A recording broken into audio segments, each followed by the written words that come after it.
people probably now kind of wondering, say, so what does joyful copy mean, right? So, how can us as entrepreneurs, as marketers, that we can use it to market our business? Right. So the concept of joyful copy, as I think I've touched on before, really it takes the best practices that are out there, which there is just a ton of resources of amazing copywriters, masters through the years, many that I've studied, some that I've been part of their programs and gotten certifications through, right? And they takes those different policies and frameworks and what have you, and then says, okay, let's look at how we can apply those techniques with a biblical lens. And the quickest and easiest way that I know to do that is once you have invited the Lord into your process of whatever it is that you're writing and tried to put that particular copywriting technique to practice, to run it through several filters. One of those filters happens to be the joyful copy framework or checklist. And that looks at the various emotions that are pulled on as common threads through copywriting. And it shows you this is what, joyful copy should have in it. And then this is the antithesis of it. So if you take, for example, a particular sentence and you've written it, and you find that there is something that is the opposite of joy or the opposite of love, let's say that it's pulling on the thread of fear, which fear is a common thing. We all have it. There's nothing wrong with pulling on the thread of fear as long as it's showing people that, hey, I understand you have this fear and here's a better way to overcome it. Where it becomes hype and manipulation is when it's taking that common thread of fear and making it hyped up and it's like a false emotion appearing real, which actually, if you think about it, the acronym of fear, false emotion appearing real, FEAR.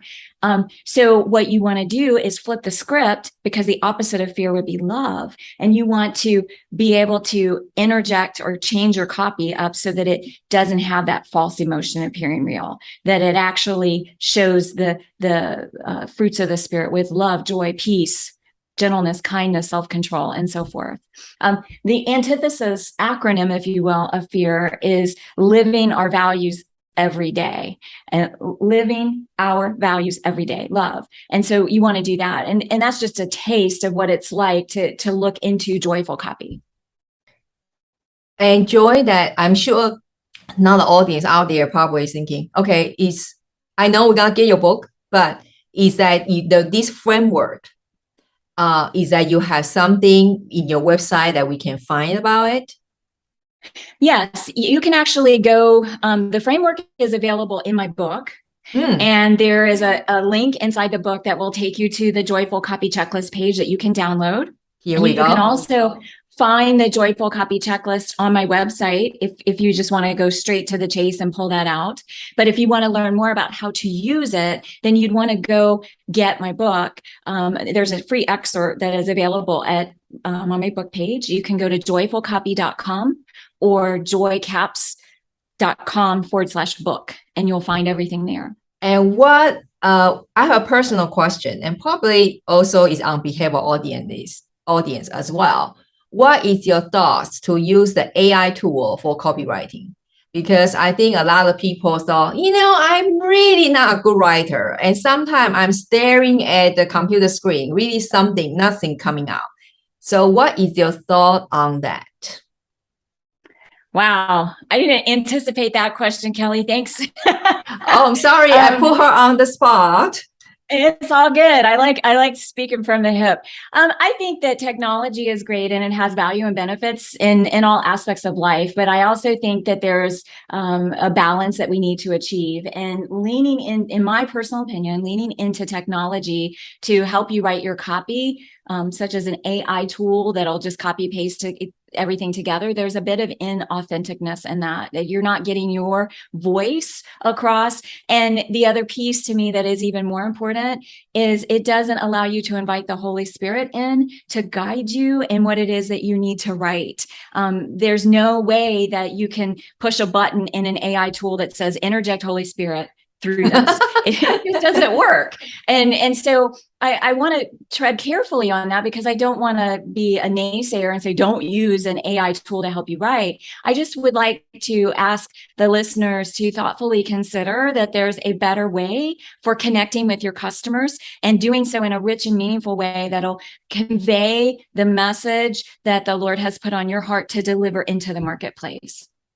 That is an awesome answer. And I would say that my personal opinion, okay? I would say that I just like Joy. I don't mind to use tool, but let's say you just use a tool to generate some bullet points, just get you started. And then from there, human take over, and then you sit with Holy Spirit.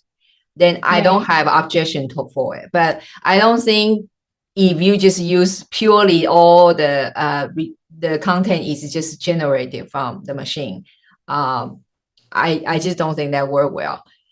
Yeah, go ahead, Joy. Well, you spurred a thought, Kelly. To me, one of the most beautiful things about writing copy, or just writing in general, is the opportunity to build relationships and rapport and connect with other people.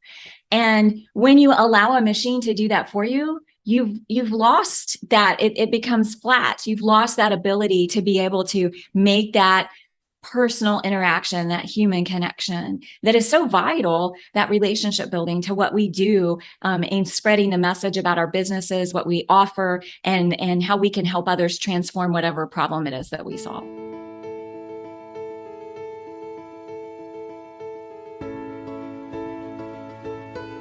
Thank you so much for watching. Please don't forget to subscribe so you won't miss another video. And please share the videos with your friends so we can help more Christian entrepreneurs to rise up in the marketplace.